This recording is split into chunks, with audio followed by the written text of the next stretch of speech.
Hi friends, what's going on?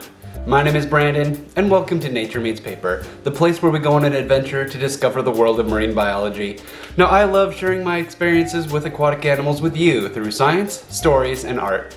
It's my goal to raise awareness of our beautiful bodies of water and the creatures that live in them. This is the first video of 2022. So, where have I been? So, in early November, I was at work, hurt my hand, needed a few stitches, lost a little bit of my strength with that hand, and so for most of November I was just healing up. Don't worry, I'm totally healed up now, right? So with this, I just needed to give myself some time. Unfortunately, it also affected my mental capacities a little bit. I kind of lost the spark and drive for making the videos here. Right, I know that's not a great excuse, but I also was super busy. I was working a lot. Everywhere was super busy for the holiday season. So in December, I had a artisan's holiday fair that I was a vendor at. So I had to make sure that I had enough supplies to be able to give to people or sell to people. It went really well, by the way. I made 55 sales from that day or that weekend. It was super good. I made things for Nature Meets Paper. I made things for Ripple Creations, so I had jewelry. I had ornaments that I made, little round ornaments from logs and different things with some of my paintings on them. I made little Christmas tree decorations that are adorable. I love them. And just like I was tinkering around in my shop, just super busy getting ready for that. So then Christmas hit, right? Christmas is a very busy time, so I just didn't have the time in my day to make the videos for you all, which I do feel bad about. And then from Christmas Day till New Year's Day, I was in Disneyland, so I was just having a little bit of break, having some fun. Unfortunately, it was really cold and rainy for most of the time that we were there, but I still had a wonderful time. Getting home was a little hard. There was a big snowstorm in Seattle, and so it was really hard to get home with COVID and everything. There was a lot of staff shortages during that time as well, so we had to stay an extra day down in California, so that kind of didn't help. Then when I got home, I just didn't feel like making videos, which I know this is part of my job. I just didn't feel the spark to do it. I've been wrestling with just different things like how can I make better content for you. I want this community to grow. I want it to be as healthy and thriving as it can possibly be, but also there's not very much engagement on my videos. So I was just trying to brainstorm how to get more click through, I guess. I don't know if that's the right term. I just want more people involved in this community. I want to spread love and creativity, and I want to be a positive place for people to be, and these messages just aren't making it out to the world as well as I would like. So that was a little hard for me. So I've been brainstorming. I want to start making art that is larger. So traditionally I do paintings that are pretty small. My canvases are typically 8x10s or 11x14s. And on a wall, they just look really small. So I want to increase the size of my canvases or canvas boards that I'm using. So I want to have something that is good for the home or your place of work, if that makes sense. Right, so I've just been trying to figure out what I want to do. I also know that Nature Meets Paper is mostly aquatic animals. I know it's part of my intro and everything.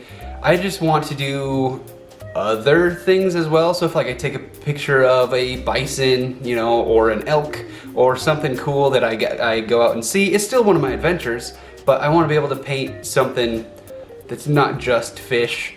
I know fish, I love fish, right? So fish are awesome, and whales are awesome, seals are awesome as well. They're part of my passion, but I take all these great pictures of animals out on my adventures, and I don't get to share those very often with you in painting form. They're a little bit different, textures wise, they're a little bit different, and I just want to be able to push myself creatively.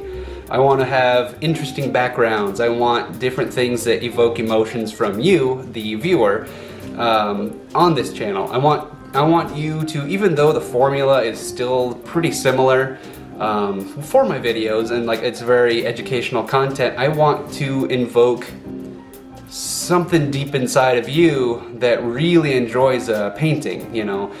If you want to purchase like a print, you can do that as well. Or if you wanted to purchase the original, like I want people to want this art that I'm creating and I want them to know the story behind that piece of art. It took me a while of brainstorming and just trying to figure things out on my end so that I can make better content for you. So those who are afraid of change, don't worry. They're only small changes. They're mostly changes on my end. So you don't have to worry at all, right? I know change can be a little scary, but also I want you to be engaged with what we're doing here, right? I want you to be a part of this big community. I want you to be an active member. I want you to care about what is being presented, right? In a nice and positive format. So I think that's about everything that's been on my mind. I am excited to go through and make new content for you. And with that, let's get back to our adventure. Today we're discovering the Nene. Are you ready? Let's dive in. Let's discover the Nene, or the Hawaiian goose. Its scientific name is Branta Sandvicensis. I think that's right. The Sandvicensis is in reference to the Sandwich Islands. The Sandwich Islands were a previous name for the Hawaiian Islands. The Hawaiian name Nene is from the little mumble sounds that they make while feeding or walking around. The Nene is Hawaii's state bird. Now, I guess I've covered the state bird and fish of Hawaii, and that's cool. And by cool, I mean unspeakably amazing. The first time I saw a Nene in person, I was so excited I was speechless. And that doesn't happen very often. Where can we find this little goose? Nene are endemic to the Hawaiian Islands. This means they are only found in the Hawaiian Islands. They can be found on Oahu, Maui, Molokai, Kauai, and the Big Island of Hawaii. They used to be found on all of the islands, but faced some population struggles in the early 1900s.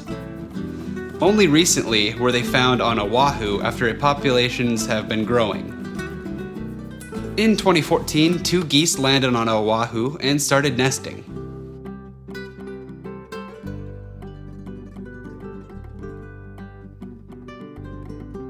What kind of habitat do they prefer? Nene can be found in grasslands, scrub forests, and sparsely vegetated volcanic fields from sea level to roughly 8,000 feet in elevation. The populations of Nene can migrate around the island or between islands depending on the season. When I go to Maui in August, most of the Nene have migrated to the Big Island. I typically miss seeing them. I have seen them on Haleakala once, and it was wild. I was going on a hike at about 8,000 feet, and there were 2 Nene in the parking lot. I thought I said Nene in a very excited voice, but only a squeak came out. I rushed out of the car to take a picture of it flapping its wings. We parked, then they flew away. This bird was seen on our trip to the Big Island.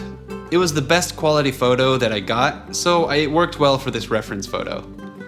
I love taking my own reference photos. There is something so special about turning my adventures into paintings. Speaking about paintings, let's learn about my process of painting. I typically use acrylic paints for these videos. I use Liquitex Basics. They are a cheap but high quality brand of paint. They are on the thicker side of paint and work beautifully. It takes a little bit of practice to get the layering right with these paints. Most of the pigments are transparent enough to let other layers show below them. I can also use glazing medium or water to thin down the paint. I go about my paintings in 3 steps: blocking in phase, modeling, and detail phase. Before I add any paint to the canvas, I create a composition on tracing paper. This way, when I erase something or change a detail on canvas, my canvas is still clean. I then have been adding a thin down kind of tone to the canvas, usually burnt umber, raw sienna, different things, earthy tones like this. Working from a white canvas blows out the exposure in your brain and causes you to increase the contrast of the paint. It also causes you to mix incorrect colors. Starting with a toned canvas makes the process easier while also sealing in the graphite layer. Once that is totally dry, I can start my painting. During the blocking in phase, I want to set my midtones and darks. I use large brushes and loose brush strokes to lay out where the color will be. I also get my base coat in during this phase. I have been liking my dagger brushes for this phase. I start with the things farthest away from me and work my way forward. Since I use acrylic paint, I need to go fast. It dries quickly. Oil paint has a longer working time, but can also be toxic in close quarters. In my studio, I don't have the best ventilation, so I use low odor acrylic paints. When I move to the modeling phase, I can set shapes and my darks. I use smaller brushes and form the more defined shapes and features of my painting. These are still loose strokes, so I don't worry about the tiny details yet. During the modeling phase, I set my midtones and darks. I use mixing white for this and the blocking in phase. Mixing white is a separate white. It is white, but it has transparency to it. It doesn't blow out the saturation of the color and mutes the bright spots. I use titanium white during the detail phase. This helps me to have brighter brights and it distinguishes itself from the layer underneath it. During the detail phase, I primarily use small, thin brushes. This is where I can add tiny details all over the painting and/or the subject. This does take a good chunk of time, so patience is needed. This is where I can sharpen the focus and pull directions and textures. I work in little spaces and move from there. I have a pattern that I follow so that I know all of the areas that need detail are finished. I try not to add too much tiny details to things that are far away. There are some, of course, but I'm careful to not get carried away. I also make sure to get some distance from my art as often as I can. I call this social distancing from my painting. This helps me reset my brain and compare my reference photo to my painting. I play a game of spot the difference. There is also a time where I stop looking at my reference photo as much, but that is only when I am done, or almost done. Then I can ask myself what this painting needs. If it needs any change in composition or a little detail added or subtracted, composition comes with experience and comes with a good eye. I've been trying to place my composition and subject using the golden ratio. There are tools you can use, or you can just use a quick bit of math. I choose to use math when laying out my compositions. The calculations are simple. Take the measurement of height or width and multiply by 0.618. This gives you a new measurement that you can mark on the sides of your canvas. Take that number and flip it for the other direction as well. This will create a grid format that things can land on for your canvas. This grid will reveal a rectangle or square where focal points can line up with. Anywhere on the line of the box will be a good spot for things to rest. I try to place eyes or heads on this box or on the lines so that the painting has some good space and movement. I know that I mixed up one of my measurements on this piece. The eye isn't quite lined up to where it should be, but I think it looks fine in the end. Now, I know this all sounds complicated, but it really isn't. Let's go through this again quickly. I measure the golden ratio, create a composition on tracing paper and transfer it to the canvas. I tone the canvas, then block in, model, and then add details. This is the same formula I use for most of my paintings. It is a set list that I cannot move forward until the step is complete. And that is how I approach my paintings. It is creative, yet scientific and repeatable. Okay, let's jump back to our adventure. By this time, my background is coming along nicely. What are we looking for when identifying the Nene, and what are some fun behaviors you might see? Nene are distant relatives to the Canadian goose. How Canadian geese got to Hawaii, I don't know. But they did, and somehow they took a vacation. Nene are small black or brown geese with gray or tan patterns along their edges of their feathers. Their chest is tan and fades to gray. They have a long goose neck with a black head and a sepia to white neck with golden cheeks. They have a distinct pattern of diagonal stripes running down and back on their necks. This pattern has fluffy clumps of feathers that can puff up when threatened. They have a black beak and black webbed feet. The interesting thing is that their webbing is less than other geese. This helps them cross rocky and volcanic terrain. The webbing gets in the way and reduces stability on land, so they were designed to have less webbing between their toes. When I think of geese, I typically think of like a large, long-necked bird, but Nene are similar to the size of a snow goose. They are roughly 3.9 to 6 pounds and stand 16 inches tall. Their total length is about 20 to 25 inches, depending on the individual. They are adorable and need to be kept safe.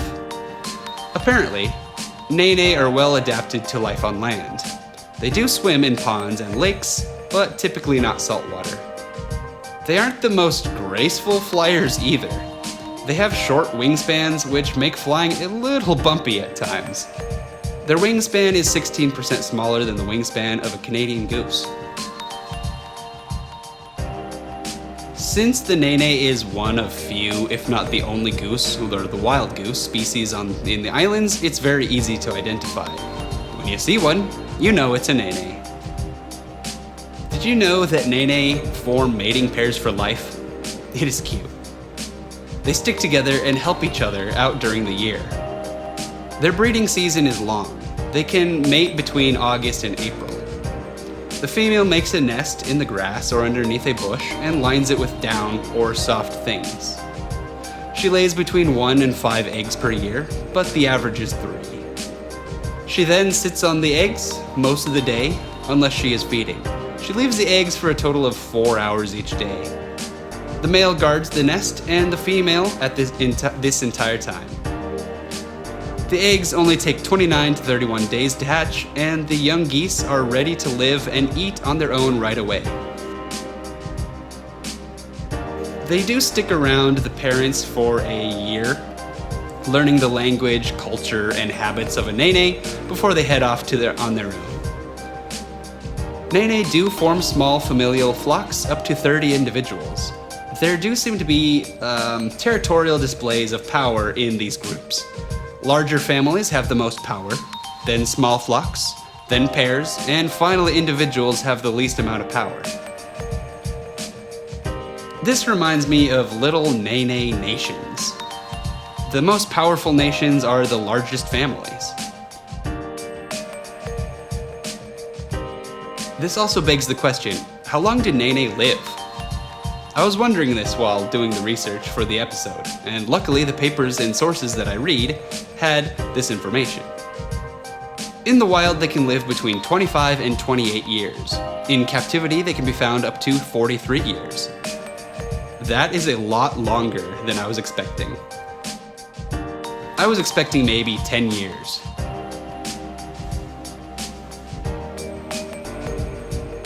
Okay, let's get to threat displays. When threatened, Nene will make loud calls, alerting their partners or family that danger is near. If that doesn't work, they will lower their head to the ground and flare their neck feathers. If that doesn't work, they will open their mouth. If that doesn't work, they will hiss at you like a cat and might spread their wings to increase their size and run at you. When a swan or goose does this, it's scary. If that doesn't work, they just fly away. I know some of you might want to see these geese for yourself, and that's fine. But I just know sometimes your spatial awareness is, let's just say, silly. I just want you to know when to back off for your and the bird's safety.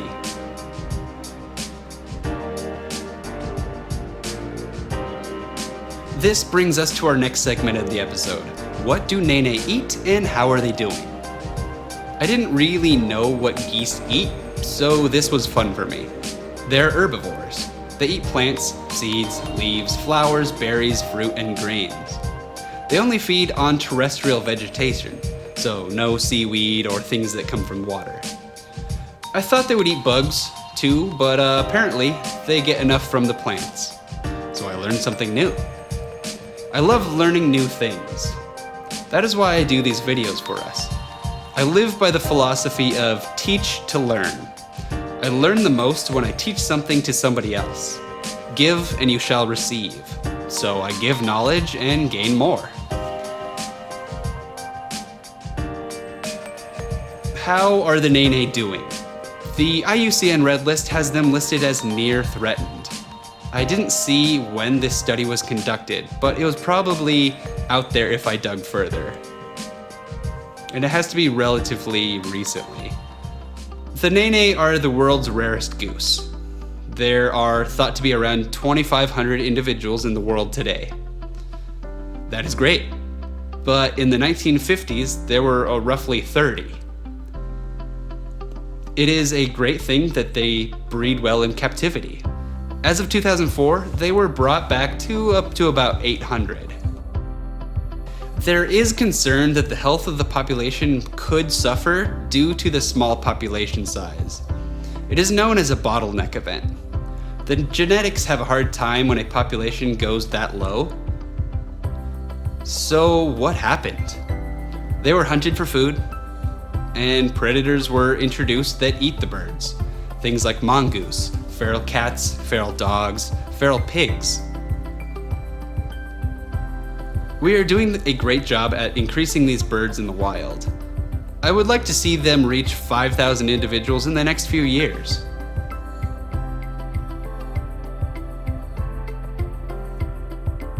Alrighty, let's move to our last segment of the adventure. I know there was a section of film missing in the beginning parts of the Nene. I forgot to hit record. Oops. What can you do? So, what was my personal encounter with this animal? I was on the big island of Hawaii. My family and I were exploring the coastline one day. We parked and wanted to walk to the water. Along the way, we saw two Nene in the grass field. It was next to a stream that led to the ocean. These little birds were so cute. They wandered around for a bit, then fell asleep in the sun. I had a telescopic lens on my camera and could pick up a lot of detail for you. That way I wasn't getting too close to the animals. We explored the beach for a while, then turned around. There was a hurricane on the horizon. We wanted to see what it was doing. The beach was rocky and had a huge surf. It was also kind of windy that day, and so we didn't stay too long.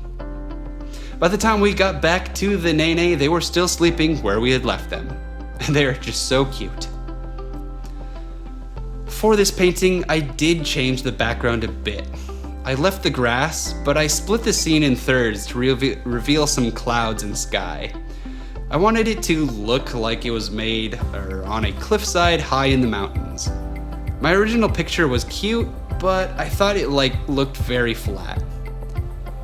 This way I was able to create some depth and some interest that allowed for a better story. That was my encounter with the Nene. I would love to hear your encounters if you have any. I wanted to show you a peek into the world of the mumbling Nene.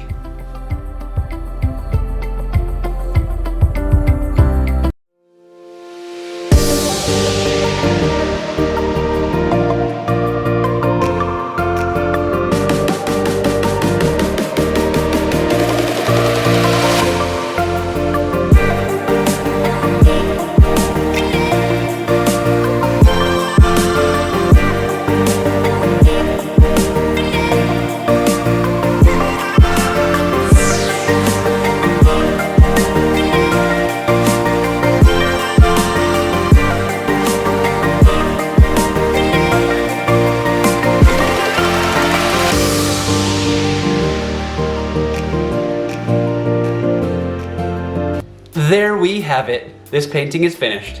What do you think? I think it turned out really cute. I think the grass details are really nice. I think it has a nice flow and depth to it. It doesn't look too flat. I think my clouds are nice and soft and subtle. The details on the Nene are really cute as well. And I tried to do a little bit looser form, but I still tried to get that realism in. And I think it turned out really, really well. The Nene are just super cute in general. They make little cute noises, and it just evokes kind of that memory for me, and I really, really enjoy it. If you enjoyed this video, please consider subscribing and ringing that notification bell. It really helps this channel grow. This month, I'm going to be helping Mr. Beast's Team Seas. I will leave a link down below. Go ahead, and for every dollar that is raised through this, a pound of trash is removed from our oceans and seas. So it's really, really cool. It's a charity that is close to my heart. So my website is currently down. I'm trying to figure out ways of making a new website or a place that will work for you so that you can buy prints or the originals pretty easily. I want to look into something like that. My website currently is a WordPress website, and it's just not performing how I want to. It has all these glitches and technical bugs that I have to deal with all the time. So I want something a little bit easier. So I'm going to be doing that. If you would like a print of this painting, just go ahead and ask, right? If you want the original, just go ahead and ask as well. Spread love, curiosity, and creativity. God bless, and I'll see you in our next adventure.